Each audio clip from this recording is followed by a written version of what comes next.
जितना आप कमा सकते हैं ना, उससे कई ज़्यादा आप गवा सकते हैं। मैं इस मार्केट में कई साल से हूँ और मैं इस वीडियो में कोई भी ऐसी बात नहीं बोलूँगा जिसमें कोई चकाचौंध हो। बिल्कुल सिंपल ट्रूथ बोलूँगा मैं, क्योंकि हम खुद निकले हैं उसमें से। किसी भी व्यवसाय में घुसना बड़ा मुश्किल है। कोई फैक्ट्री लगाना, दुकान खोलना, शोरूम खोलना मुश्किल काम है। इसमें आना बड़ा आसान है। डीमैट अकाउंट खोला, मुफ्त में खुलता है आजकल। 1 आध 2 लाख रुपए लेके यार कूद गए, लगा कि हम करने लगे। तो इस व्यवसाय में एंट्री बैरियर्स बहुत कम है। तो लोगों को ऐसा लगने लगता है कि कोई भी शुरू कर दे। हर व्यवसाय में एंट्री बैरियर होते हैं। कोई फैक्ट्री लगानी है तो कोई भी नहीं लगा सकता, कोई शोरूम खोलना है तो हर कोई नहीं लगा सकता। यहाँ पे एंट्री बैरियर कम है, तो ऐसा भ्रम हो जाता है लोगों को कि हम भी कर सकते हैं। ऐसा भ्रम हो जाता है। लोग जनरली मार्केट को ब्लेम करने लगते हैं, उसको बदनाम करने लगते हैं कि मेरा तो पैसा चला गया, ये हो गया, ये तो बिल्कुल सट्टा बाजार है। सट्टा बाजार नहीं है, आपने उसको सट्टा बाजार बना दिया। क्योंकि सट्टा बाजार होता तो राकेश झुनझुनवाला जी 2 लाख रुपए से सन 82 में 2 लाख रुपए से 40,000 करोड़ तक की जर्नी थोड़ी कर पाते। और हमने फिर एक किताब पढ़ी, trading in the zone, mark Douglas की। तो ये जो किताब थी, इसने बहुत पॉजिटिव प्रभाव डाला, माइंडसेट कैसा होना चाहिए ट्रेडिंग में। तो ये किताब अगर कोई ट्रेडर बनना चाहता है, पढ़े उसको। अब तो यूट्यूब वीडियो हो गया, अब लोग क्या है ना, यूट्यूब वीडियो पे ज्यादा जोर देते हैं। जो किताबों से लर्निंग है वो अभी भी क्वालिटी है। नमस्कार दोस्तों, स्वागत है आपका गांव वाला यूट्यूब चैनल के एक और वीडियो पे। दोस्तों आज की वीडियो बहुत ही बढ़िया होने वाली है। आप जानते हैं कि सोमेश्वर घाटी के लजुड़ा गांव से मैं वीडियोज बनाता हूं और अक्सर अपनी वीडियो में उन लोगों को लेता हूं जो हमारे उत्तराखंड में, हमारे पहाड़ में कुछ विशेष कार्य कर रहे हैं, खासकर स्वरोजगार के क्षेत्र में। लेकिन आज की जो वीडियो है कुछ हटके है, क्योंकि आज हमारे यहाँ पे एक मेहमान आए हैं और वो पिछले 20 सालों से शेयर मार्केट में काम करते हैं, यानी कि ट्रेडिंग भी करते हैं, इन्वेस्टमेंट भी करते हैं और बहुत बढ़िया पैसा वहां से कमा रहे हैं। तो आज की जो वीडियो है ट्रेडिंग के ऊपर और इन्वेस्टमेंट के ऊपर है कि किस तरह से शेयर मार्केट में आप काम कर सकते हैं, पैसा लगा सकते हैं और क्या चुनौतियां रहती हैं, कौन कौन से चैलेंजेस रहते हैं और किन बातों का आपको ख्याल रखना चाहिए। तो आपको अगर ट्रेडिंग का ABCD कुछ भी नहीं पता है तो आज की वीडियो आपके लिए काफी महत्वपूर्ण होने वाली है और एक आपको मोटा मोटा आइडिया हो जाएगा। तो बिना देरी की वीडियो को शुरू करते हैं, सीधे लेते हैं अंशुमान जी को, जिनसे मैंने सुबह बात की थी। फिलहाल तो मैं क्रिकेट खेल रहा हूँ, तो मैं क्रिकेट खेलता हूँ और आप अंशुमान जी की बातों को सुनिए और ध्यानपूर्वक सुनना, क्योंकि ये बातें जो है बहुत ही खास होने वाली है। अंशुमान जी, स्वागत है आपका गांव वाला यूट्यूब चैनल पे। धन्यवाद। तो सबसे पहले आपका थोड़ा बहुत परिचय जानना चाहूंगा। मैं अंशुमन तोमर, दिल्ली में निवास है मेरा। वैसे हम उत्तर प्रदेश को बिलोंग करते हैं, एग्रीकल्चरल फैमिली को बिलोंग करते हैं। आज भी फार्मिंग है हमारी और पढ़ाई लिखाई सब दिल्ली में हुई, कक्षा 1 से 12वीं तक। फिर ग्रेजुएशन के लिए इंग्लैंड गए, कई साल वहीं रहे। पोस्ट ग्रेजुएशन भी वहीं करी, मास्टर्स करी मैनेजमेंट में। अच्छा। और फिर वहाँ से इंजीनियरिंग के बाद से ही धीरे धीरे रुख फाइनेंशियल मार्केट्स की तरफ बनने लगा। संगत में कुछ लोग ऐसे थे, कुछ अपना भी इंटरेस्ट जगा, तो पढ़ने तो इंजीनियरिंग गए थे, इलेक्ट्रॉनिक्स कम्युनिकेशन में बैचलर ऑफ इंजीनियरिंग करी यूनिवर्सिटी ऑफ ब्रिस्टल से। पर चौथे साल में अपना रुझान थोड़ा थोड़ा फाइनेंशियल मार्केट्स की तरफ होने लगा। तो फिर मास्टर्स मैनेजमेंट में करी, और मैनेजमेंट में तो बिजनेस के सब्जेक्ट होते ही हैं, फाइनेंस भी होता है, अकाउंट्स भी होते हैं, फाइनेंशियल मार्केट्स की भी जानकारी होती है। तो सारे विषय पढ़े, उसमें तो सारे ही थे। और हमारे कॉलेज में, उस कॉलेज का नाम था कास बिजनेस स्कूल। आज उसका नाम चेंज हो गया, बेस बिजनेस स्कूल हो गया है। अच्छा। कोई कंट्रोवर्सी के कारण नाम चेंज करना पड़ा उनका। तो Cass business school city of London के बीचों बीच एक जाना माना बिजनेस स्कूल है। तो वहाँ हमारे बिजनेस स्कूल में क्या था, मैं तो इंजीनियर था जब वहाँ गया तो मास्टर्स करने। हमारे बिजनेस स्कूल में एक कमरा ट्रेडिंग का था, जो कि बहुत ही कोई कॉमन बात नहीं थी उस टाइम पे। मैं सन 2006 की बता रहा हूँ। तो उस टाइम पे क्या था, ब्लूमबर्ग करके एक बहुत बड़ी संस्था है जो फाइनेंशियल मार्केट्स की रिपोर्टिंग करती है। अच्छा। आज भी है, आप उनकी वेबसाइट देख सकते हो। उनका काम ही फाइनेंशियल मार्केट्स की रिपोर्टिंग है। मार्केट रिलेटेड जो भी जानकारी होती है वो डेली अपडेट करते हैं। काफी बड़ी संस्था है। तो उनका डेडिकेटेड एक ट्रेडिंग रूम था हमारे कॉलेज में। तो वहां से वो इंटरेस्ट क्या है फिर और बढ़ गया। तो सब्जेक्ट तो हम सारे पढ़ रहे थे जो बिजनेस में होते हैं, मैनेजमेंट में होते हैं। MSc मैनेजमेंट किया मैंने, और फिर ट्रेडिंग के जो सब्जेक्ट्स थे उनकी तरफ ज्यादा रुझान होने लगा। तो वहाँ ट्रेडिंग रूम में बैठने लगे, देखने लगे कि क्या क्या चीजें स्क्रीन पे दिखती हैं। सारी प्राइसेस चेक करने लगे। वर्ल्ड के कई मार्केट्स होते हैं, उन सभी मार्केट्स को देखने लगे रेगुलर। आता जाता तो उस समय कुछ भी नहीं था, पर देखते थे, केवल ऑब्जर्व करते थे। तो वहां से इंटरेस्ट बनने लगा। और फिर क्या हुआ कि धीरे धीरे इसी लाइन में उतर गए फिर। तो ऐसा बहुत लोग पूछते थे कि भाई आपने तो डिग्री अंडर ग्रेजुएशन जो इलेक्ट्रॉनिक्स एंड कम्युनिकेशंस में करी है, तो आप इस लाइन में कैसे आ गए?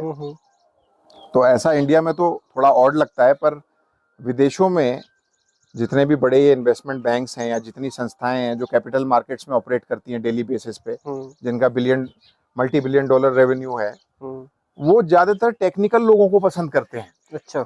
जो इंजीनियरिंग फील्ड के हैं, साइंटिफिक फील्ड के हैं, कंप्यूटर फील्ड के हैं। ऐसा यहाँ पे नहीं देखा जाता, पर वहाँ कई सालों से टेक्निकल माइंडसेट को पसंद किया जाता है, क्योंकि मार्केट्स की जो ऊंच नीच है उसमें क्या है, मैथमेटिकल माइंडसेट जिसका होगा वो ज्यादा बढ़िया इक्विप्ड है उसको हैंडल करने के लिए। अच्छा। तो हमें ये बात जान के खुशी हुई कि चलो भाई हमारी पढ़ाई बेकार नहीं गई। इस लाइन में भी इंजीनियर्स हैं, इस लाइन में भी इकोनॉमिस्ट और अकाउंटेंट्स के अलावा इस लाइन में फाइनेंस से रिलेटेड लोग हैं ही, बट इंजीनियरिंग के, कंप्यूटर साइंस के भी लोग हैं। अच्छा। उनको भी इंपॉर्टेंस दी जाती है इस लाइन में because of their technical mindset. चलिए तो शुरू से शुरू करते हैं। फिलहाल एक आम आदमी की तरह मैं पूछूंगा आपसे, जिसको ट्रेडिंग के बारे में या फिर इन्वेस्टमेंट के बारे में, शेयर मार्केट के बारे में कुछ भी पता नहीं है, तो मोटा मोटी सबसे पहले मेरे को ये जानना है कि ट्रेडिंग क्या है, और ट्रेडिंग और इन्वेस्टमेंट अगर अलग अलग चीजें हैं तो इनमें क्या अंतर है? ठीक है, तो देखिए दोनों ही चीजें मार्केट में इन्वॉल्वमेंट की हैं। आप मार्केट में इन्वॉल्व हो रहे हो, ठीक है ना, आप चाहे ट्रेडिंग कर रहे हो चाहे इन्वेस्टमेंट कर रहे हो, आप मार्केट में इन्वॉल्व हो रहे हो। केवल टाइम होराइजन का अंतर है। जो ट्रेडर है वो डेली वीकली की खरीद बेच करता है। जैसे आप समझ लीजिए, एग्जांपल देने के लिए बिल्कुल सिंपल एग्जांपल, जैसे सब्जी की मंडी है, वहाँ डेली खरीद बेच होती है। रोज आलू बिकेंगे, प्याज बिकेगी, सब्जियां बिकेंगी, व्यापारी रोज आएंगे अपना सामान लेके, बेचेंगे, खरीदेंगे, कुछ बेचने वाले होंगे, कुछ खरीदने वाले होंगे, पैसे का आदान प्रदान होगा। तो ये क्या हुआ, एक मार्केट हुआ। ऐसी स्टॉक का मार्केट है जहां बायर और सेलर मिले, उसे हम मार्केट कहते हैं। सिंपल है ना। कोई ऐसा स्थान जहां पे बायर और सेलर दोनों मिल गए, उसको हमने मार्केट कह दिया, चाहे वो शेयर का मार्केट हो, सब्जी का मार्केट हो, कोई भी मार्केट हो। तो जो डेली की डीलिंग है उसे ट्रेडिंग कहेंगे। और कोई चीज में आपने लंबे समय के लिए अपने पैसे को निवेश करना चाहा, यानी कि आपने कोई ऐसी चीज देखी कि मैं इसमें आज पैसा इन्वेस्ट करता हूं तो मेरा लंबे समय में कुछ अच्छा रिटर्न आएगा, तो वो इन्वेस्टमेंट हो गया। तो इन्वेस्टमेंट में ज्यादा ठहराव आ गया, थोड़ा सा आपका डेली का प्लस माइनस, क्योंकि मार्केट तो रोज चलता है ना, रोज उसमें प्लस माइनस होती है, ऊंच नीच होती है। वो देख के लोगों की कई बार साइकोलॉजी भी बिगड़ती है। तो हर एक का माइंडसेट नहीं है ट्रेडिंग करने के लिए, क्योंकि मार्केट की जो रोज उथल पुथल है उससे इन्वेस्टर दूर रहता है। इन्वेस्टर ने अपना काम किया, रिसर्च किया, अच्छी कंपनी ढूंढी और खूब मेहनत करके उसके सारे फाइनेंशियल्स देखे, उसकी परफॉर्मेंस रिव्यू करी कई साल की, उसने मन बना लिया कि चलो मैं 2, 5, 10 लाख जैसे भी मेरी आय मेरे को अलाउ करती है, मैंने उतना पैसा डाल दिया, मैं इसको देखूंगा, 2-5 साल इसमें रहूंगा, मैं इसको मौका दूंगा अपना काम करने का। तो वो इन्वेस्टमेंट हुआ। और ट्रेडिंग में क्या है, आप रोज खरीद बेच कर रहे हो, चाहे वो शेयरों में कर रहे हो, सोने में कर रहे हो, चांदी में कर रहे हो, कच्चे तेल में कर रहे हो। कई मार्केट है हमारे, ये कमोडिटीज मार्केट होते हैं। कमोडिटी मार्केट में एग्रीकल्चर कमोडिटीज भी आ जाती हैं, जैसे आपका सरसों का तेल हो गया, मेंथा का तेल हो गया, गेहूं हो गया, चावल हो गया। तो कमोडिटीज का मार्केट भी है, बहुत बड़ा मार्केट है, उसमें ट्रेडिंग होती है। और हमारे कंट्री की जो सबसे बड़ी कमोडिटी एक्सचेंज है उसका नाम मल्टी कमोडिटी एक्सचेंज है, MCX। वो एक लिस्टेड कंपनी है, उसका भी शेयर लिस्टेड है। और शेयर मार्केट अलग है कमोडिटीज से। और कमोडिटीज में प्रेशियस मेटल्स भी आ जाते हैं, सोना चांदी, ये एक अलग सेक्शन हुआ। जो खाने पीने की चीजें हुई वो एग्रीकल्चरल कमोडिटीज हुई। ये प्रेशियस मेटल्स, इसको बुलियन भी कहते हैं, बुलियन मार्केट। सोना और चांदी के मार्केट को हम कलेक्टिवली बुलियन मार्केट कहते हैं। ठीक ठीक। और शेयर मार्केट अलग हुआ। तो नौकरी आपने कभी नहीं की, या फिर पढ़ाई के बाद नौकरी भी की? नहीं करी, पढ़ाई के बाद नौकरी करी, और जब भी करी थोड़े टाइम के लिए करी तो इसी फील्ड में करी। अच्छा। मैं वहां से पढ़ के फिर भारत वापस आया सन 2006-7 में। एक बहुत बड़ी फाइनेंशियल क्राइसिस हुई वर्ल्ड में, जिसका नाम सब प्राइम क्राइसिस था। तो वो उसकी टेक्निकल डिटेल में तो मैं अभी नहीं जाऊंगा, फिर डिटेल हो जाएगा। तो उस वजह से पूरे वर्ल्ड के फाइनेंशियल मार्केट्स को काफी धक्का लगा सन 2006-7 में। जो इस फील्ड के लोग हैं या जिन्हें जानकारी है थोड़ी बहुत, उन्हें याद होगा उस टाइम पे पूरे वर्ल्ड में काफी धक्का लगा था। विश्व के सारे ही मार्केट्स काफी क्रैश हुए थे। उस समय मैं वापस आया, क्योंकि प्लान तो ऐसा था कि मास्टर्स करने के बाद लंदन में ही किसी इन्वेस्टमेंट बैंक में अच्छी नौकरी मिल जाए। स्टार्टिंग सैलरीज बहुत अच्छी होती थी, 50-60 लाख रुपए साल की। तो 23-24 साल के बच्चे के लिए तो बहुत पैसा था वो। तो उस तरफ कोशिश की गई, पर वैकेंसीज इतनी कम थी और उस समय फायरिंग बहुत हो रही थी क्योंकि मार्केट्स गिर रहे थे। अच्छा। तो बहुत से बैंक कोलैप्स भी हुए। उसका एक उदाहरण लीमन ब्रदर्स का है। जो इस फील्ड के लोग हैं उन्हें खूब याद होगा कि सन 2007 में दुनिया का बहुत बड़ा इन्वेस्टमेंट बैंक जिसका नाम लीमन ब्रदर्स था, वो क्रैश हो गया था, खत्म ही हो गया था, सबकी नौकरियां खत्म हो गई थी, कोलैप्स हो गया था वो बैंक। तो उस समय स्थिति बड़ी गंभीर थी और फिर मैं अपने देश वापस आया, मेरे माता पिता भी यहीं थे। तो हमने थोड़ी बहुत यहाँ पर उसी फील्ड में इंडिया बुल्स नामक एक कंपनी थी, यूनिकॉर्न इन्वेस्टमेंट्स नामक एक कंपनी थी, वहाँ काम किया थोड़ा, और भारतीय मार्केट्स को थोड़ा करीबी से देखा क्योंकि वहाँ रहते थे तो इंडियन मार्केट तो इतना देख नहीं पाते थे, थोड़ा सरसरी नज़र से देखते थे। फिर यहाँ की डायनेमिक समझी, थोड़ा बैठे, यहाँ ऑब्जर्वेशन करी कैसे चल रहा है, क्या डायनेमिक्स हैं। तो फिर इंडियन मार्केट्स में उतरे। वो शुरुआत थी इंडियन मार्केट्स में उतरने की, और ग्लोबल मार्केट्स तो देखते ही रहे फिर भी। ठीक ठीक ठीक। तो ट्रेडिंग की शुरुआत हुई, मतलब 2006 शुरुआत हुई वहां से। तो शुरुआत में ही आपको मुनाफा हुआ था या फिर कभी ऐसा धक्का भी लगा कि यार ट्रेडिंग छोड़ के वापस नौकरी में जाया जाए? ऐसा है कि नौकरी तो कभी हमने इतनी करी ही नहीं कि वापस जाने का ऑप्शन ही नहीं था। थोड़ी बहुत इंटर्नशिप ही करी थी, और वहाँ इंटर्नशिप करते करते थे तो इसी फील्ड में एक स्टॉक ब्रोकर के यहाँ बैठते थे सुबह से लेके 3 बजे तक। तो काम तो सारा स्टॉक मार्केट का ही था, पर वहाँ ये लगने लगा कि एक टाइम के बाद लर्निंग नहीं है। रोज आप प्राइस ऊपर नीचे होते देख रहे हो, पर लर्निंग नहीं है कोई खास। तो फिर वहाँ मैं हट ही गया वहाँ से, क्योंकि क्या है ना, जब आप नौकरी करते हो तो वहाँ कॉर्पोरेट हवा होती है। तो अब हम प्योरिस्ट थे, बिल्कुल मार्केट के बारे में ही जानना चाहते थे। तो वहाँ क्या था, जो एक कॉर्पोरेट स्ट्रक्चर होता है उसके अधीन होकर आपको काम करना है, कुछ टारगेट्स हैं, उन चीज़ों में कोई इंटरेस्ट नहीं था हमारा। हमारा तो इंटरेस्ट ये था कि हम इस मार्केट को खूब समझें गहराई से और समझते चले जाएं। तो वो छोड़ दिया हमने, फिर अपना अध्ययन खुद करना शुरू किया घर में ही। अच्छा। वो ज़माना ऐसा था कि ना तो यूट्यूब था ना कुछ था, तो किताबें पढ़ी, और किताबों के सहारे ही हुआ सब। उस टाइम पे तो न्यूज़ देखते थे खूब उस टाइम पे, क्योंकि टीवी चलता था, फाइनेंशियल न्यूज़ चलती थी, तो देखते रहते थे कि एनालिस्ट क्या बोलते रहते हैं, विशेषज्ञों की क्या टिप्पणी रहती है डेली मार्केट पे, इसको देखते थे। रात को अमेरिकन मार्केट की भी लाइव कमेंट्री देखते थे रात को 2 बजे तक। तो ये काम मैंने खूब किया शुरुआती दौर में। इसी से मेरी समझ बढ़ी मार्केट्स को, जितना हमने देखा उतना समझा। अच्छा, तो मार्केट जब गिर रहा होता है तो एक प्रोफेशनल जो ट्रेडर होता है किस तरह से अपने डर को काबू में करता है, जैसे मार्केट धड़ाम हो रहा है उस समय? हाँ, तो मार्केट धड़ाम हो रहा है, हमारे शुरुआती दौर में भी धड़ाम हुआ। हमने उस चीज़ को देखा, हमने कई धड़ाम देखे शुरुआत में। उससे क्या अच्छी ट्रेनिंग हो गई माइंड की। ट्रेडिंग के लिए क्या है, साइकोलॉजी, माइंडसेट बहुत ज़रूरी है। इसलिए हर इंसान ट्रेडिंग के लिए बना नहीं है। जो उथल पुथल झेल सके, जो क्षमता भाव से उसे देख सके, वही ट्रेडर है। और उसके लिए आपको अपने आप को ट्रेन करना पड़ता है। ऐसा कोई होता नहीं है, हो सकता है कुछ लोग ज़्यादा क्षमता में हो, कुछ कम हो, पर आपको अपने माइंड को ट्रेडिंग के लिए ट्रेन करना पड़ेगा, क्योंकि रोज की उथल पुथल है, रोज की ऊंच नीच है।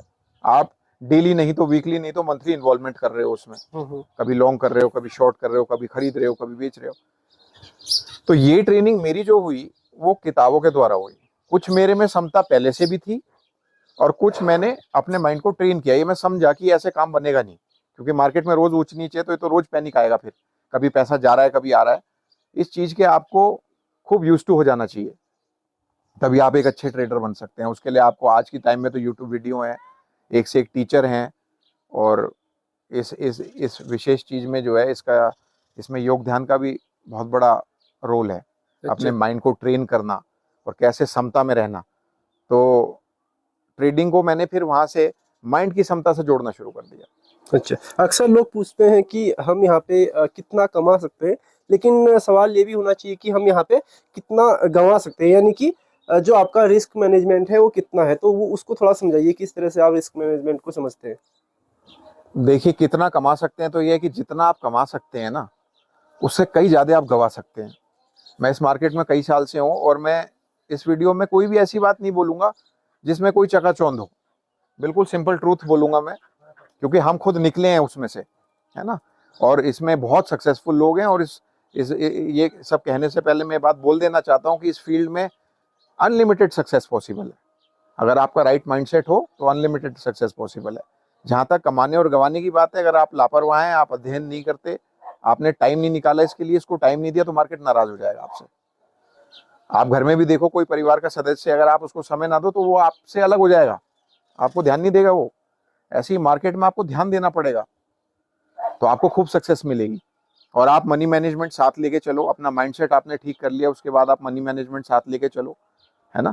मनी मैनेजमेंट अपना पूरा एक सेपरेट टॉपिक है, इसमें बहुत इंपॉर्टेंट, जिसे कहते हैं ना तिपाई, उस तिपाई में से एक बहुत इंपॉर्टेंट लेग है मनी मैनेजमेंट। एक साइकोलॉजी हो गई, एक मनी मैनेजमेंट हो गया, तीसरा आपका अध्ययन हो गया, मेहनत हो गई। बट ये दो जो लेग्स हैं ये बहुत इंपॉर्टेंट है, साइकोलॉजी और डिसिप्लिन, जिसको मनी मैनेजमेंट कहते हैं। कि जब आप ट्रेड्स ले रहे हो तो कहाँ पे आपको बाहर निकलना है, कहाँ अंदर जाना है, एंट्री एग्जिट्स, स्टॉप लॉसेस कहाँ होंगे, इसको खूब समझना पड़ेगा। अंदाजे से काम करेंगे तो लॉस होगा बहुत, सीधी सीधी बात सभी को। हाँ जी। तो जैसे कोई नया ट्रेडर आ रहा है या फिर कोई युवा है, तो उसको आप क्या सलाह देंगे, किस तरह से वो शुरुआत करे? शुरुआत ट्रेनिंग से करें। आज की डेट में बहुत से लोग स्वयं जानकारी ले लेते हैं यूट्यूब से, किताबें पढ़ें, ट्रेनिंग कोर्सेज हैं ट्रेडिंग के, आजकल बहुत चल गए हैं, हमारे टाइम में नहीं थे। जब मैं लंदन में रहता तो ऐसे ट्रेडिंग कोर्स होते थे बहुत एक्सपेंसिव। उस टाइम पे मेरे ख्याल 6 दिन का कोर्स 6 लाख रुपए का था, जो प्रोफेशनल ट्रेडर्स किया करते थे, यानी कि जो ऑलरेडी 4-5-6 करोड़ साल का कमा रहे हैं और जॉब में कमा रहे हैं। मैं इन्वेस्टमेंट बैंक्स में ट्रेडिंग जॉब्स की बात कर रहा हूँ, तो वो कंपनी ही पे करती थी उनके कोर्सेज के लिए। ऐसे कोर्सेज अब बहुत पॉपुलर हो गए हैं पूरे विश्व में, जिससे आम लोग, यंग बच्चे 20 से 30 साल के, 25 साल 35 साल के कर सकें उन कोर्सेज को और समझ सकें कि कैसे इस विज्ञान को समझना है। तो पढ़ें, जो एक्सपीरियंस लोग हैं, जो ट्रेडर्स हैं पुराने, जैसे हमने कैसे सीखा, जब यूट्यूब के वीडियो नहीं थे, कोई पूछेगा मुझसे भाई आपने कैसे सीखा, किताबें किसकी पढ़ी? हमने किताबें उन लोगों की पढ़ी जो आज से 30, 40, 50 साल पहले भी जाने माने ट्रेडर और इन्वेस्टर थे। उनकी किताबें आज भी मिलती हैं। उनके कुछ मैं नाम बता देता हूँ आपको। एक जेसी लिवरमोर था, अपने टाइम का बहुत बड़ा ट्रेडर था। मार्क डगलस थे, और 2-3 और फेमस ट्रेडर्स हैं। वैन थार्प हैं, उनके ट्रेनिंग कोर्सेज चलते हैं, ट्रेडिंग कोर्सेज ऑनलाइन अवेलेबल हैं। ये सारे बाहर के हैं, क्योंकि ट्रेडिंग एज अ फील्ड यहाँ पे कोई बहुत इवॉल्व नहीं था, इसलिए मैं बाहर के नाम ही बोल रहा हूँ। पर यहाँ पे भी हमारे बहुत फेमस इन्वेस्टर्स रहे हैं। राकेश झुनझुनवाला को हर कोई जानता है, विजय केडिया को अब हर कोई जानता है, बसंत महेश्वरी हैं, है ना। और इन सब लोगों की किताबें भी हैं, आप इनकी किताबें भी पढ़ सकते हैं कि मार्केट को कैसे समझना है, कैसे इस विज्ञान को समझना है। तो जो एक्सपीरियंस लोग हैं उनकी बातें सुननी पड़ेंगी, जो सक्सेस स्टोरीज हैं उनको आप सुनिए, उनको समझिए और फिर अपना मॉडल बनाइए, क्योंकि सारे एक से नहीं है। आप किसी एक्सपीरियंस आदमी को मेरी बात भी सुनोगे और कोई मुझसे पूछेगा आपका क्या ट्रेडिंग स्टाइल है, मैं बता सकता हूँ, पर आप कॉपी नहीं कर पाओगे। वो मेरी पर्सनैलिटी के हिसाब से है, मेरी एंट्री, मेरी एग्जिट और मेरा जो मार्केट से इंटरेक्शन है वो मेरी पर्सनैलिटी के हिसाब से है। आपको अपनी पर्सनैलिटी के हिसाब से देखना पड़ेगा कि मैं किस किस्म का ट्रेडर हूँ या इन्वेस्टर हूँ, या मैं ट्रेडर हूँ भी या नहीं हूँ, क्या मैं केवल इन्वेस्टर हूँ। कुछ लोग दोनों करते हैं, दोनों माइंडसेट होते हैं उनमें। हमारे राकेश झुनझुनवाला जी थे, जो अनफॉर्चुनेटली अब हमारे बीच में नहीं है। एक सिंगल लाइफ टाइम में 2 लाख रुपए से 40,000 करोड़ तक की जर्नी, आप उनकी किताबें पढ़िए, उनकी वीडियो सुनिए, बहुत वीडियोज हैं यूट्यूब पे। वो मेरे बहुत बड़े मेंटर रहे हैं, उनसे मैं बहुत कुछ सीखा हूँ। तो भारत में मैं राकेश झुनझुनवाला जी से, विजय केडिया से बहुत बातें सीखा हूँ। विदेशों में मैं मार्क डगलस से, वैन थार्प से, जेसी लिवरमोर की एक बहुत फेमस किताब है। और जेसी लिवरमोर 1930 के ट्रेडर थे। देखो मैं कितनी पुरानी बात बता रहा हूँ आपको। उस टाइम पे इन्होंने कई कई मिलियन डॉलर कमाए और गवाए, और फिर कमाए और फिर गवाए। और पूरी किताब में यही उनकी जर्नी है कि कैसे उनका क्षमता न होने के कारण, कैपेबल खूब थे, टैलेंटेड थे, खूब पैसा कमाया, गवाया, कमाया, गवाया, कमाया, गवाया। तो ये भी चीज सीखने की है, हमें ऐसा नहीं करना। हम उनकी कुछ चीजें लें और जो चीजें ठीक नहीं है वो ना लें। अच्छा है ना। हाँ। अच्छा, कोई व्यक्ति जैसे 5-10 हजार रुपये बचा रहा है महीने की, जैसे तैसे करके, क्या उसको भी ट्रेडिंग जैसे फील्ड में आना चाहिए या फिर दूर ही रहना चाहिए? दूर रहना चाहिए, क्योंकि जो आपने कहा 5 से 10 हजार रुपये बेचारा कोई कमा रहा है, 20,000, बचा 25,000, रहा है जैसे हाँ बचा रहा है, तो ट्रेडिंग तो इतने पैसे से हो ही नहीं सकती। तो सट्टा करोगे आप 5-10 हजार से, आदमी सोचेगा दोस्तों की, यार दोस्तों की बातें सुनेगा, कहेगा मैं 20-25-30 हजार कमा लूं। संभव नहीं। कभी तुक्का लग गया, पर संभव नहीं, प्रैक्टिकल नहीं है, कंसिस्टेंट नहीं है, तो ये काम नहीं हो पाएगा। जो 5 से 10 हजार रुपये बचा रहा है यूथ, उसको मेरी एडवाइस ये रहती है, जो मेरे मित्र हैं, मेरे चहेते हैं, मेरे परिवार वाले हैं, उनको मैं एडवाइस यही करता हूँ कि निवेश करें। ये कैपिटल मार्केट जो है बहुत पावरफुल चीज है ना। आप ये पावरफुल क्यों है कि आप ऐसी कंपनियों में निवेश कर सकते हैं जिनकी 40,000 स्ट्रेंथ है। उनके लिए 40,000 लोग ऑलरेडी काम कर रहे हैं। आपने शेयर खरीदा तो आप उसमें शेयर होल्डर बन गए, आप अपनी नौकरी कर रहे हैं, जो भी व्यवसाय कर रहे हैं वो कंपनी के लोग आपके लिए काम कर रहे हैं। अब जो प्रॉफिट लॉस होगा उसके भागीदार हो आप। और अच्छी कंपनी में आपने निवेश किया तो उसका शेयर साल दर साल बढ़ता ही चला जाएगा। ऐसी हमारी भारत की कई कंपनियां हैं, अनेक कंपनियां हैं, 50-100 फ्रंट लाइनर्स हैं, उनके पिछले 20 साल में शेयर कई कई गुना हो गए हैं। एग्जाम्पल के तौर पे 20 गुना, 50 गुना, 30 गुना। तो निवेश करोगे तो चांसेस इस बात के कम है कि आपको लॉस होगा। थोड़ा आपको रिसर्च तो करनी पड़ेगी, ऐसा नहीं है कि कोई भी छोटी मोटी कंपनी उठा के किसी के कहने से उसमें पैसे डाल दिए। आप ऐसे कंपनियों में पैसे डालिए जो सबको पता है, मारुति है, टाटा है, बाटा है, पीडीलाइट है, एमआरएफ टायर बनाने की बहुत फेमस कंपनी है, हर कोई जानता है। आप उसमें पैसे डालें और आपको लॉस हो, ऐसा संभव नहीं। ठीक है ना। तो आप बड़ी कंपनियों में निवेश करिए और रेगुलर वे में करिए। जैसे कि राजू ने पूछा कि 5 से 10,000, तो 5 से 10,000 एक अच्छी राशि होती है एक यंग आदमी के लिए। कोई 25 साल का है, 30 साल का है, शुरुआत कर दो, निवेश करना शुरू कर दो हर महीने, और देखते ही देखते 10 साल में आप देखोगे कई लाख का कॉर्पस बन जाएगा आपका, बिना ट्रेडिंग के। ट्रेडिंग तो बाद में आती है, जब आपके पास कुछ इकट्ठा हो जाएगा। आपके पास इकट्ठा ही नहीं है तो ट्रेडिंग कैसे करोगे? माइंड में प्रेशर आ जाएगा। माइंड में जब प्रेशर आएगा तो ट्रेडिंग ना होके जुआ हो जाएगा। और हमारे स्टॉक मार्केट में कई ऐसी कहानियां हैं जिसकी वजह से हमारा स्टॉक मार्केट बहुत बदनाम हुआ है। ये बात बहुत समझने की है, बड़ी क्लियरली मैं आपको बता रहा हूं कि ये मार्केट बहुत बदनाम किया गया है उन लोगों के द्वारा जिन्होंने इसमें आए और इसको एक सट्टा मशीन की तरह समझा। कि क्योंकि क्या है ना, किसी भी व्यवसाय में घुसना बड़ा मुश्किल है। कोई फैक्ट्री लगाना, दुकान खोलना, शोरूम खोलना मुश्किल काम है। इसमें आना बड़ा आसान है। डीमैट अकाउंट खोला, मुफ्त में खुलता है आजकल, 1-2 लाख रुपए लेके यार कूद गए, लगा कि हम करने लगे। तो इस व्यवसाय में एंट्री बैरियर्स बहुत कम है, तो लोगों को ऐसा लगने लगता है कि कोई भी शुरू कर दे। हर व्यवसाय में एंट्री बैरियर होते हैं। कोई फैक्ट्री लगानी है तो कोई भी नहीं लगा सकता, कोई शोरूम खोलना है तो हर कोई नहीं लगा सकता। यहाँ पे एंट्री बैरियर कम है, तो ऐसा भ्रम हो जाता है लोगों को कि हम भी कर सकते हैं, ऐसा भ्रम हो जाता है। तो भ्रमित ना हो। अगर आपको लगता है कि आप इस काम के लिए बने हैं तो पहले जानिए कि ये काम क्या है, इसमें बहुत ऊंच नीच है, क्या आपकी माइंड में कुछ क्षमता है, क्या आप एक बैलेंस्ड इंसान है। अगर आप बैलेंस्ड इंसान नहीं और पैसे से बड़ा आपका चिपकाव है और पैसे के आने जाने से बड़ा चिपकाव है तो आप कभी सक्सेसफुल नहीं होंगे। यहाँ पे मैं साइकोलॉजिकल लेवल की बात कर रहा हूँ, अभी मैं टेक्निकल में तो जाऊंगा ही नहीं कि हम कैसे करते हैं, क्या करते हैं, कैसे शेयर चूज करते हैं। ऐसे तो यूट्यूब पे बहुत वीडियो हैं, आप देख सकते हैं उनको। आज मैं इस वीडियो में अप्रोच और साइकोलॉजिकल अप्रोच पे जोर दूंगा कि कैसा माइंडसेट होना चाहिए। कुछ पर्सनैलिटीज ऐसी हैं जिनके लिए काम बना ही नहीं है, और कुछ पर्सनैलिटीज ऐसी हैं जिनके लिए काम खूब बना है। वो मेहनत करें तो खूब आगे जा सकते हैं। तो कैसे पहचाने कि कैसा व्यक्तित्व इसके लिए बना है? जैसे कि मैंने बताया, जो इंसान ऊंच नीच में समता भाव में रह सके, पैसे से कम चिपकाव हो उसका, पैसे के आने जाने से कम चिपकाव हो। क्योंकि पैसा तो एक क्या है ना, मनी का जो फ्लो है पूरे वर्ल्ड में एक नदी की तरह है, वो बहता ही रहता है।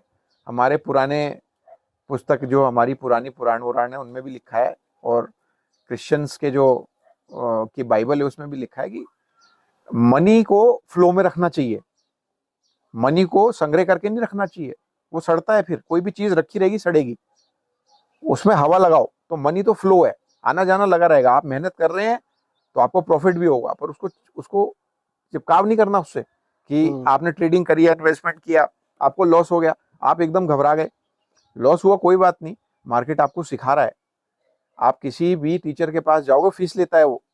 मार्केट में ये समझिए कि अगर आपको लॉस हो रहे, हमें भी होते हैं, आज भी होते हैं, मार्केट में जो लॉसेस होते हैं वो फीस है सीखने की। आपकी कोई कमी रही होगी, उसको समझो। लोग जनरली मार्केट को ब्लेम करने लगते हैं, उसको बदनाम करने लगते हैं कि मेरा तो पैसा चला गया, ये हो गया, ये तो बिल्कुल सट्टा बाजार है। सट्टा बाजार नहीं है, आपने उसको सट्टा बाजार बना दिया।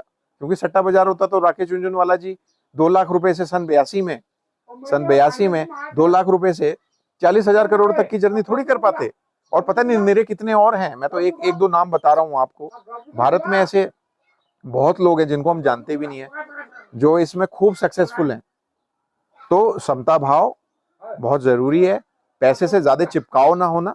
पैसा आता जाता रहेगा, एक नदी की तरह है, पैसा बहता है ना। कैपिटल मार्केट्स का दूसरा नाम है ही ये कि पैसे के बहने को ही हम कैपिटल मार्केट्स कहते हैं। ट्रेडिंग पैसे का आना जाना, खरीद बेच, किसी का जाएगा तो किसी का आएगा। ये तो नियम है कुदरत का, इसमें क्या घबराना। तो बजट, जैसे बजट आता है या फिर कहीं पे वॉर हो जाता है या फिर चुनाव आते हैं, तो इनका भी मार्केट में बहुत असर पड़ता है। बहुत असर पड़ता है। जैसे युद्ध का तो बहुत पड़ता है। हाँ। तो इसमें कैसे आप सोचते हैं कि जैसे क्या किया जाए कि आपका पोर्टफोलियो जो है बिगड़े ना। लेट से आपने एक पोर्टफोलियो बनाया हुआ है और युद्ध की स्थिति बन चुकी है, आपको नहीं पता था कि बनेगी, क्योंकि ऐसी चीजें जनरली सरप्राइज आती हैं। इतना अंतर्यामी कोई नहीं होता, क्योंकि हर एक को इतना समय भी नहीं है इन सब चीजों के अध्ययन करने का। कोई बेचारा जॉब पे जा रहा है। अब आपका पोर्टफोलियो जो है ड्रॉप हो गया, लेट से वॉर में, अभी वॉर चल रही है, निफ्टी करीबन अपने टॉप से 8 से 10% डाउन है। किसी के पोर्टफोलियो 20-25% डाउन भी हो सकते हैं। अगर अच्छी कंपनियों का पोर्टफोलियो नहीं है तो 15-20% डाउन होगा। घबराना नहीं है ऐसे में। क्यों नहीं घबराना? क्योंकि इतिहास हमें ये सिखाता है कि ये कैपिटल मार्केट तो जिंदा रहेगा ही। जब तक हम लोग जिंदा हैं, दुनिया चल रही है, कैपिटल मार्केट भी जिंदा रहेगा। जो गिरा है वो वापस आ जाएगा। फोकस इस बात पे करना है कि जो पोर्टफोलियो में आपने कंपनीज होल्ड करी हुई हैं, क्या वो होल्ड करने लायक भी हैं? वॉर और नो वॉर, वॉर की स्थिति हो या ना हो, अगर आपने इस बात पे पूरा होमवर्क कर रखा है कि जो कंपनीज में अपने पोर्टफोलियो में होल्ड कर रहा हूं वो होल्ड करने लायक हैं, उनके अपने क्राइटेरिया हैं, उसकी डिटेल में अभी नहीं जाएंगे, वीडियो बहुत लंबा हो जाएगा। अगर वो क्वालिटी कंपनीज हैं तो कोई घबराने की बात नहीं है। इनफैक्ट जब ऐसा कोई भी पैनिक आया, जैसे वॉर से पहले कोविड आया था सन 2020 में, मार्केट बहुत ड्रॉप हो गया था 1 महीने में। उस पैनिक में जिसने बाइंग करी, जिसने फ्रेश निवेश किया, उसने साल में डबल किया पैसा। तो पैनिक में, ये बहुत पुरानी कहावत है, एक्सपीरियंस लोग हैं हमारे मार्केट के, उन्होंने सिखाया है कि जब मार्केट में पैनिक हो तो खरीदना चाहिए, और जब मार्केट में एक्सूबरेंस हो, एक्स्ट्रा पॉजिटिव भाव हो, तो बेचना चाहिए। अच्छा, लालच नहीं करना चाहिए तब? नहीं, तो sell the greed by the fear, ये सेइंग है। जब ग्रीड आने लगे, आपको ऐसा लगे कि हर कोई स्टॉक मार्केट की बात कर रहा है, एरा गैरा नत्थु गैरा सारे मार्केट की बात कर रहे हैं, आप ये समझ जाइए कि कुछ गड़बड़ होने वाला है। अच्छा, ये बहुत ही एक सिंपल और बड़ी फॉलो कर सकता है इसको हर कोई। न्यूज में जब आपको लगे एक्सूबरेंस है, एक्सूबरेंस मतलब बहुत अटर पॉजिटिव भाव है मार्केट को लेके, सब घुसे पड़े हैं, जैसे कोविड में ऐसा हुआ, सब लोग घुस गए। अभी 2020 में जो ये यूथ घुसा है, क्योंकि वर्क फ्रॉम होम का कल्चर चल रहा था, लोगों को लगा ये तो बड़ा आसान है पैसा कमाना, इसमें घुस जाते हैं। घुसे 2020 से हमने एक अच्छी चढ़त हासिल करी। अब एकदम वॉर आ गई तो वो सारे पिस गए, क्योंकि उनको पता नहीं है ना टैकल कैसे करना है। जो ट्रेडर्स है, मैं इन्वेस्टर्स की बात नहीं कर रहा, इन्वेस्टर्स को भी पैनिक हो जाता है, पोर्टफोलियो 20-25% डाउन हो जाए, पैनिक हर एक को होता है। पर जो एक्सपीरियंस्ड है, जिसको इन साइकिल्स का ज्ञान है, क्योंकि हम साइकिल्स में चलते हैं, है ना, जैसे हमारे हिंदू फिलोसफी में बात करें, पुनर्जन्म, गिरेगा चढ़ेगा, गिरेगा चढ़ेगा, मृत्यु होगी फिर पैदा होगा। ऐसे ही मार्केट में गिरेगा चढ़ेगा। तो उस समय अगर आपके पास, आप फाइनेंशियली सक्षम है, एक्सपीरियंस्ड हैं, इस साइकिल को समझते हैं, तो आप बाइंग करिए। ये बाइंग का टाइम है इस समय, मैं कहता हूँ।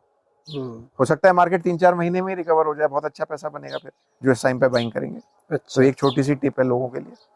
तो टिप तो बहुत लोग देते हैं, जैसे आजकल यूट्यूब पे भी बहुत लोग टिप देते हैं, लेकिन ये कैसे पता चले कि ये सही जानकारी है या फिर गलत जानकारी? ठीक है, इसमें जाने से पहले मैं वॉर वाली बात पे उसको कंप्लीट करूंगा, कि जैसे अभी राजू ने वॉर की बात करी, ईरान में जो भी प्रॉब्लम्स हो रही हैं, इससे पहले यूक्रेन में हो रही थी।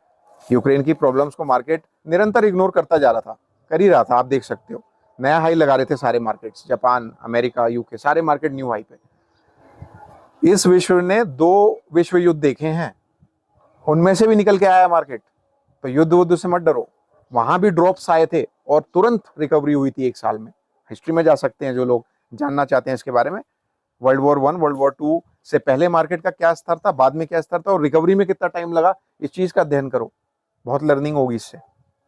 अब मैं राजू के दूसरे वाली क्या क्वेश्चन था कि हमें पता कैसे चले? हाँ, कि ये सही जानकारी दे रहा है या फिर गलत जानकारी? सही जानकारी दे रहा है। बहुत सारे चैनल हैं और बहुत सारे लोग अपने कोर्स बेच रहे हैं, बहुत सारे तो अनुभवी भी हैं, लेकिन कई सारे ऐसे लोग हैं जो एक तरह से न्यू कमर है, बहुत नए लोग हैं। तो इसका जवाब कुछ तो राजू ने बोल ही दिया कि अनुभवी भी हैं। तो अनुभवी लोगों की बात सुनो, जो ये नए चेहरे हैं। देखो, बड़ा सिंपल लॉजिक है, कॉमन सेंस है। 25 से 35 साल के लड़के की अगर आप बात सुनोगे तो उसे क्या ही तजुर्बा होगा, समझ रहे हैं ना। जैसे आप भी 25-30 साल के हैं और आप 25-30 साल आदमी की बात सुन रहे हैं, तो वो तो आपके बराबर ही है। अभी ग्रेजुएट हुआ है, बाहर निकला है, थोड़ा बहुत अध्ययन किया होगा, जो उसको शुरुआती दौर में पता लगा है, उसी एक्सपीरियंस से बेचारा कह पा रहा है वो, है ना। यूट्यूब का चैनल इसलिए लोग खोलते हैं, सभी को पता है, क्योंकि वहां से इनकम होती है। अगर आपके व्यूज आते हैं तो इनकम होती है। जो पुराने ट्रेडर या इन्वेस्टर थे वो यूट्यूब चैनल नहीं बनाते थे, उन्होंने किताबें लिखी। कुछ ऐसे इंटरव्यूअर्स थे, जैसे राजू है, मेरा इंटरव्यू ले रहा है, तो ऐसे ही एक चैनल है यूट्यूब पे, चैट विद ट्रेडर्स करके, बहुत पुराना चैनल है। एरन करके ऑस्ट्रेलियन लड़का है, राजू की उम्र का ही होगा, थोड़ा इससे बड़ा होगा। वर्ल्ड के सारे फेमस ट्रेडर्स के इंटरव्यूज लेता है। ऐसी चीजों को सुनिए, अनुभवी लोग हैं वो। और एक किताब है मार्केट विजर्ड्स करके, बहुत फेमस किताब है, ट्रेडर इन्वेस्टर सभी जानते होंगे इसको। और उसका इनका क्या ऑथर कौन है मैं चेक करके बताता हूँ आपको। ये एक ऐसी किताब है कि जो पढ़नी चाहिए। ये जब हमने रगड़े खाए, झटके खाए, लॉस वॉस हुए, तो किताब पढ़ी। इस किताब ने मदद करी हमारी बहुत, अपनी साइकोलॉजी ठीक करने में, मार्केट साइकोलॉजी ठीक करने में। अच्छा जी। Market wizards, Jack D शोगर। तो जैक डी शोगर की किताब मार्केट विजर्ड्स, ये पढ़िए। ये क्या है, इसमें 10-15 ट्रेडर्स के इंटरव्यूज हैं, ऐसे अनुभवी ट्रेडर्स जो कि 1960, 70, 80 के दशक के हैं। ऐसे लोगों को सुनिए आप, क्योंकि वहां पे कोई डाउट नहीं है। वहां कोई डाउट नहीं है कि ये ट्रेडर है या नहीं है, इसको कितनी जानकारी है। तो जैसे अभी आपको भी लगभग 20 साल तो हो ही गए हैं, 2006-7 से आपने शुरू किया था, 2026। हाँ, शुरू के 5-6 साल बहुत ही स्लो, 8-10 साल बहुत स्लो लर्निंग के थे। तो समझ लीजिए कोर साल 10-12 तो हो ही गए। पर अगर आप पूरा नापेंगे तो मेरा पहला इंटरेक्शन मार्केट से 2006-7 में स्टार्ट हो गया था। अच्छा, तो पहले 6-7 साल कैसे रहे, क्या सीखा उस समय आपने? उसमें यही सीखा कि मार्केट में ऊंच नीच है डेली, और साइकोलॉजिकल इफेक्ट आता है उस बात का। जब आप उससे इंटरेक्ट करते हो, डेली मार्केट से इंटरेक्ट करते हो, तो साइकोलॉजिकली आप इफेक्ट होते हो, उसको काउंटर करना पड़ेगा। तो जब रगड़े लगे तो मैंने एक किताब, एक तो मैंने आपको बताई मार्केट विजर्ड्स, उसमें इंटरव्यूज थे ऐसे ट्रेडर्स के जिन्होंने अपने टाइम में बहुत सक्सेस करी है। और उनकी लाइफ में भी मैंने देखा बहुत रगड़े थे, बड़े चैलेंजेस आए। एक तो उनमें से थे ऐसे, उसी किताब में पहले या दूसरे नंबर के कोई ट्रेडर थे, उन्होंने सबसे उधार ले लिया, अपने ससुर जी से भी, अपनी बीवी से भी, और सारा पैसा झोंक दिया मार्केट में। खूब लॉस हुआ उनको, वो वहां से भी निकल आए। तो परसिस्टेंस, रेजिलियंस, ये बहुत इंपॉर्टेंट क्वालिटीज हैं ट्रेडर बनने के लिए। अभी मैं ट्रेडिंग पे ही फोकस करूंगा। ये किताब भी ट्रेडर्स की है, इंटरव्यूज भी ट्रेडर्स के ही हैं उसमें। और हमने फिर एक किताब पढ़ी, trading in the zone, mark Douglas की। तो ये जो किताब थी, इसने बहुत पॉजिटिव प्रभाव डाला, माइंडसेट कैसा होना चाहिए ट्रेडिंग में। तो ये किताब अगर कोई ट्रेडर बनना चाहता है, पढ़े उसको। अब तो यूट्यूब वीडियो हो गया, अब लोग क्या है ना, यूट्यूब वीडियो पे ज्यादा जोर देते हैं। जो किताबों से लर्निंग है वो अभी भी क्वालिटी है। समय लगता है किताबों को पढ़ने में, और बहुत से लोगों का रुझान नहीं होता किताबें पढ़ने। वैसे जैसे आपने अभी जैसे बताया कि एक ट्रेडर जो आपने बताया कि उधार लेके उन्होंने पैसा लगाया, तो उधार लेके पैसा लगाना वैसे तो बहुत मतलब नॉन प्रैक्टिकल है, बिल्कुल रिकमेंडेड नहीं है। वो उस टाइम की बात थी, इन लोगों को बहुत एक्सपीरियंस था। तो मेरी बात बस ऊपर ऊपर से ना पकड़ी जाए कि मैंने किसी की बात कह दी कि उन्होंने उधार लेके बनाया। उधार तो राकेश झुनझुनवाला जी ने भी लिया था।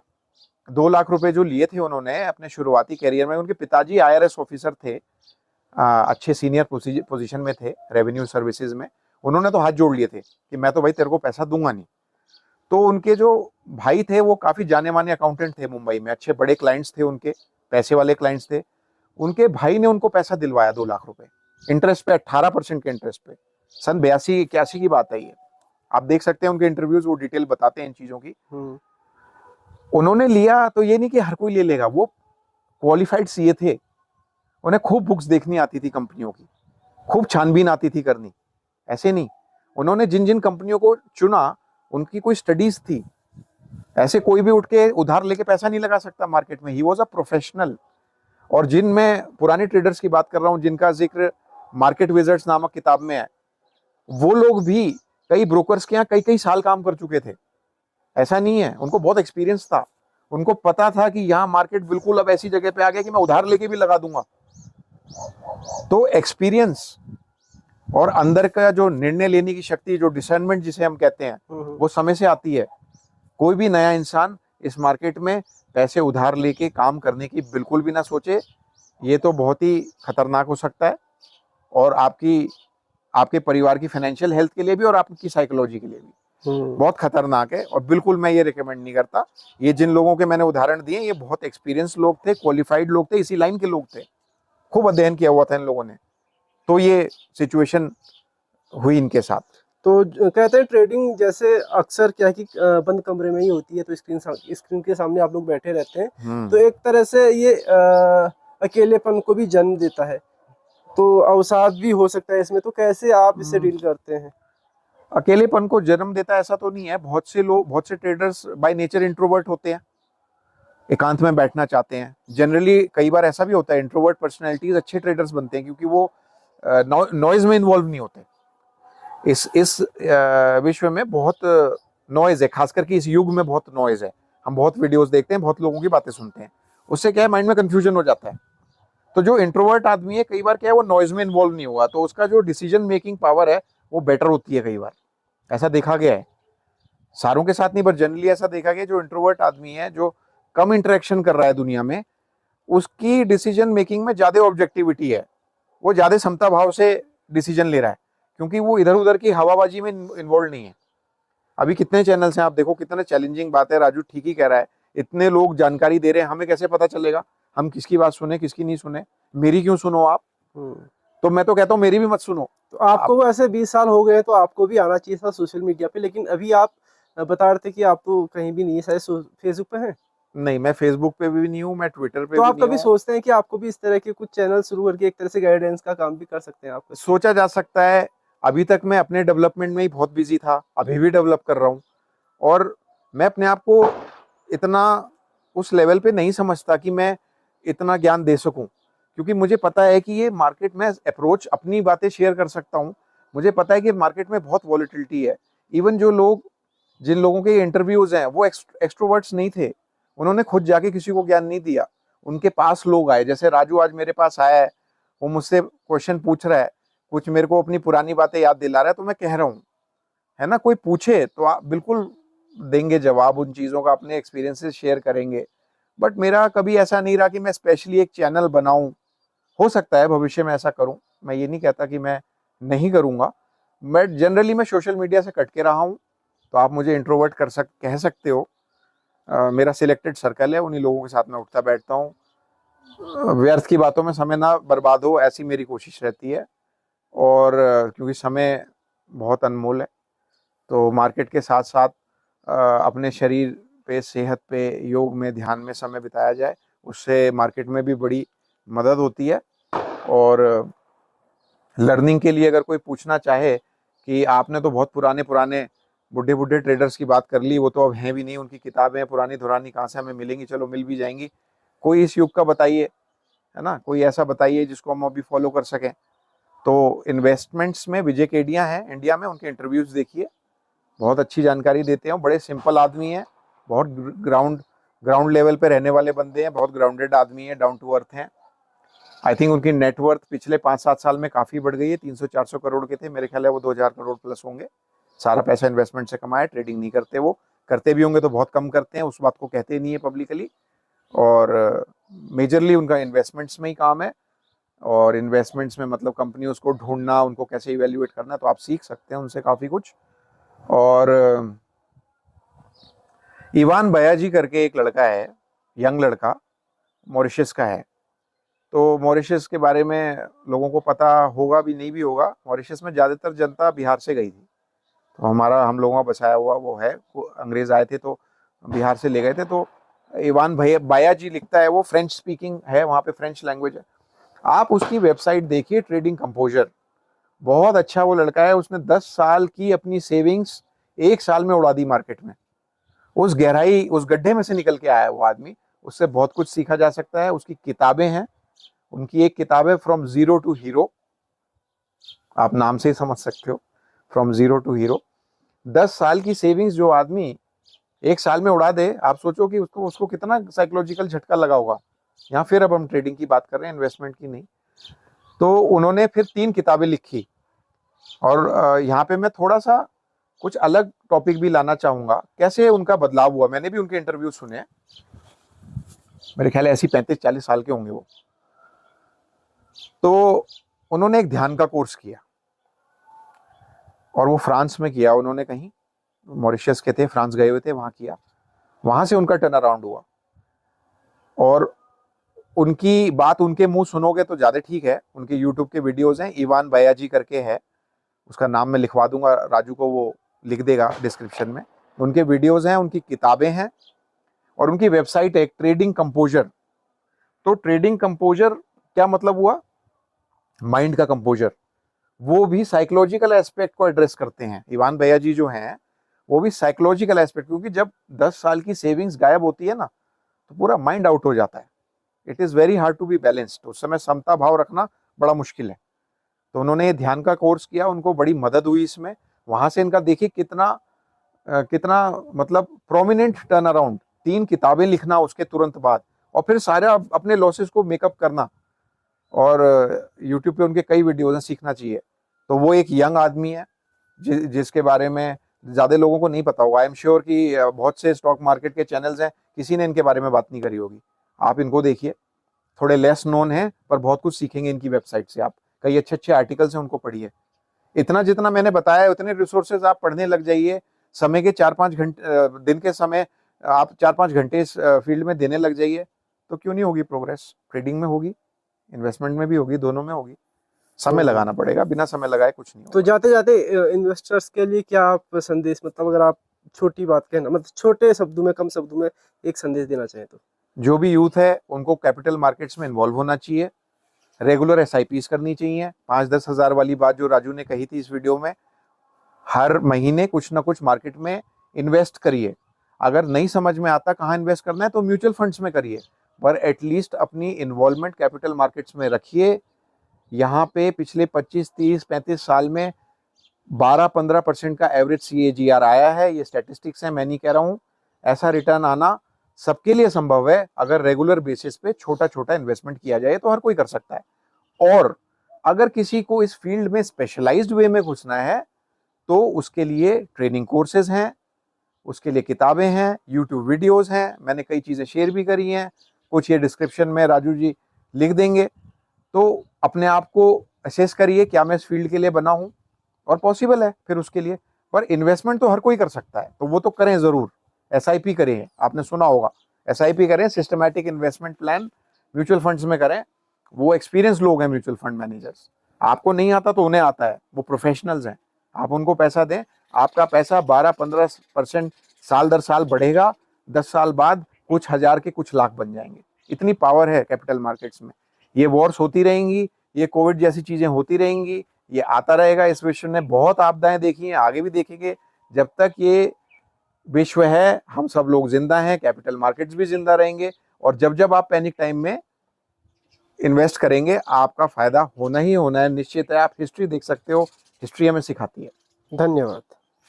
धन्यवाद।